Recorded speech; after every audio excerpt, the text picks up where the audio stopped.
Alright, what's up, y'all? Today's video might be slightly controversial, but this video is mainly intended to provoke thought and just get a few general topics on scarcity mindset versus abundance mindset, or also problem finding mindset versus solution finding mindset.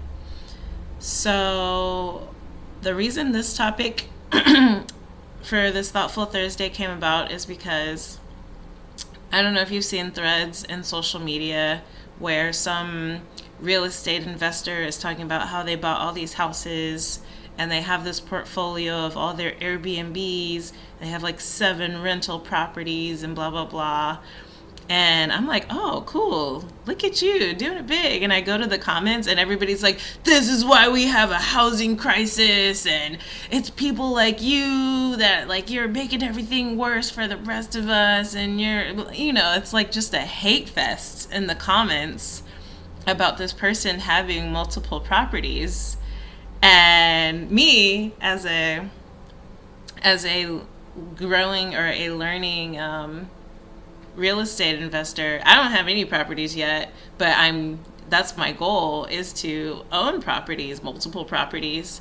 Maybe not like all in the same. I kind of want one in different cities. They're kind of spread out, but I'm not going to be like BlackRock by any means. But yeah, I was like, oh damn, everybody really hates like real estate investors. Like, what? Real estate investors are like helping to, I feel like they're helping to like encourage the economy, but maybe that's just me.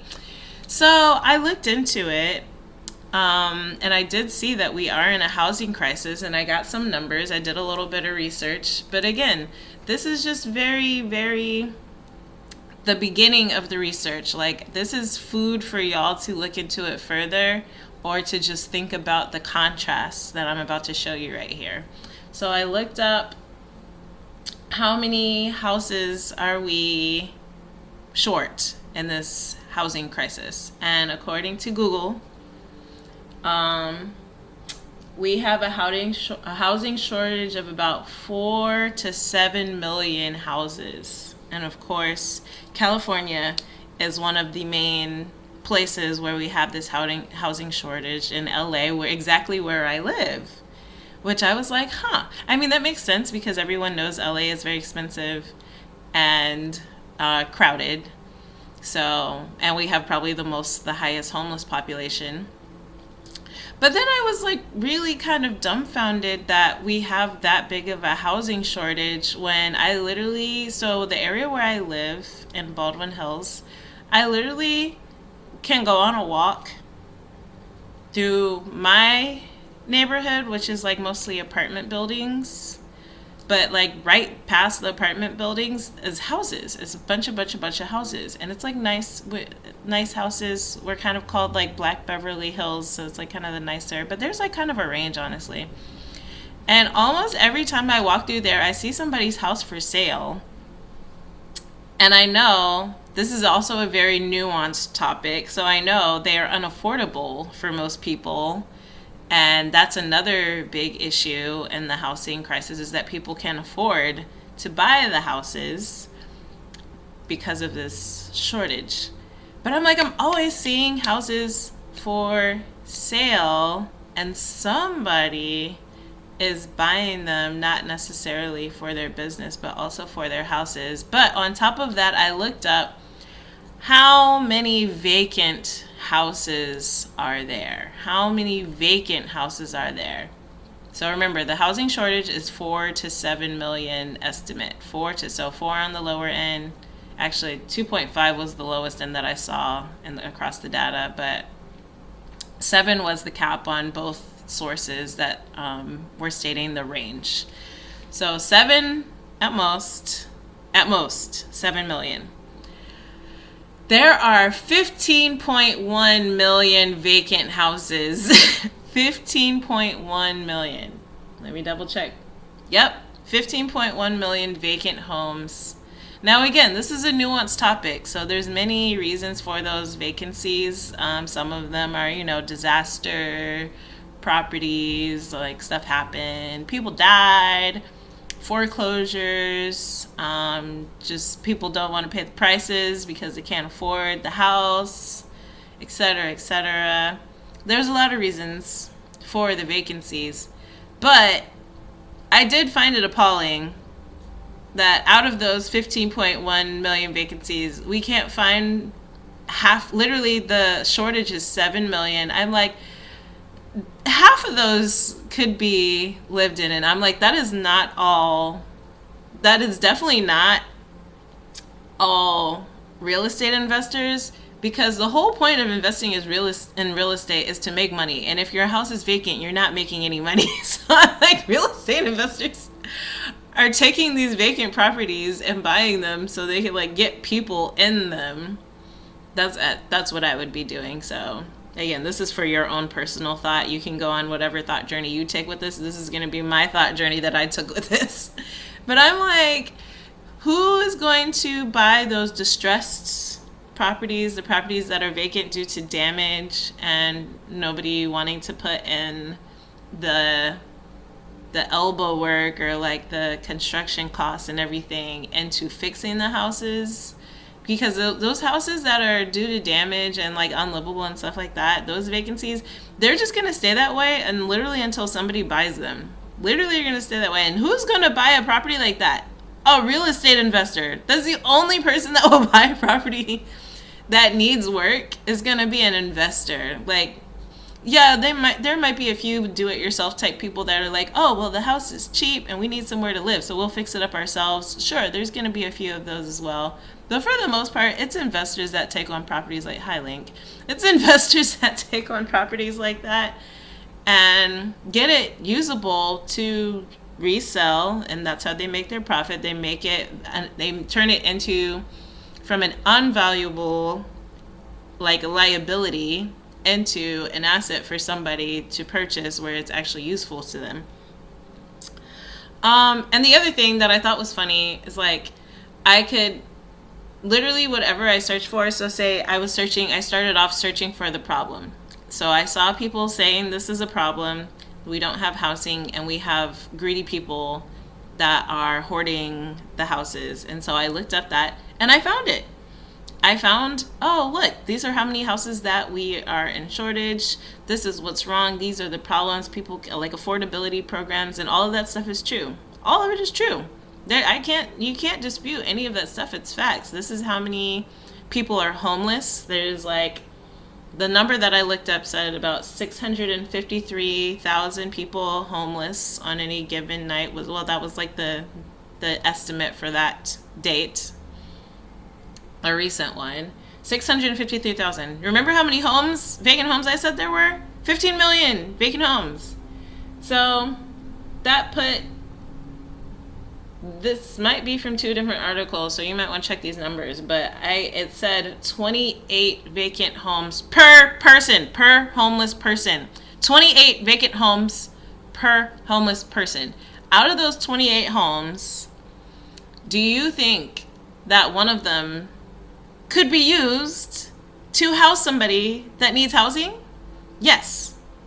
I guarantee 1 out of 28 vacant homes could be used to help someone that needs affordable housing. But again, who is going to rehabilitate or take these homes and get them livable? And no, I'm not saying that real estate investors are doing this out of the kindness of their heart by any means. But I'm like, somebody needs to get these homes livable, because guess who makes money off of vacant homes? Absolutely freaking nobody makes money off of vacant homes. That's freaking crazy. So yes, when I looked up all the reasons why we have this housing shortage and all the things that are wrong with like our housing system, they are all very wrong. They're all very wrong and very stupid, because it's just a waste. But then when I looked up when I looked up solutions, guess what I found? I found solutions. I found, how do you find a house for cheap? How can you buy a house through tax liens? Basically, when people have not paid their taxes and they default on the house, then the government just needs to cover their taxes, and so you can buy the house just for the lien against the property for very cheap. yes, you need to do your research on that to make sure it's not a distressed property, unless you want a distressed property so that you can fix it and either fix it up for yourself or fix it up for somebody else. So, the moral of the story here is when you are thinking scarcity and you're seeing all the problems with a particular system, in this case we're talking about housing, you will find it because it's real and it's there and you will find it. But what does that do for you? To find those problems, and I say this with care and concern, but focusing on that, like, what does that do for you? Like, is it solving the problem of the housing crisis? I'm gonna say with quotes. Is it solving the problem? Is it making you feel any better? Is it making you, I don't know, is it doing anything positive in your life? Versus, for me, I know I'm gonna get a house here and I don't even question it. Like, housing, honestly, I'm gonna be straight up. I didn't even know there was a housing crisis because, like I said, I walk through neighborhoods and I see houses for sale all the damn time. So for me, it's a matter of, like, can I afford this house when I want to get this house?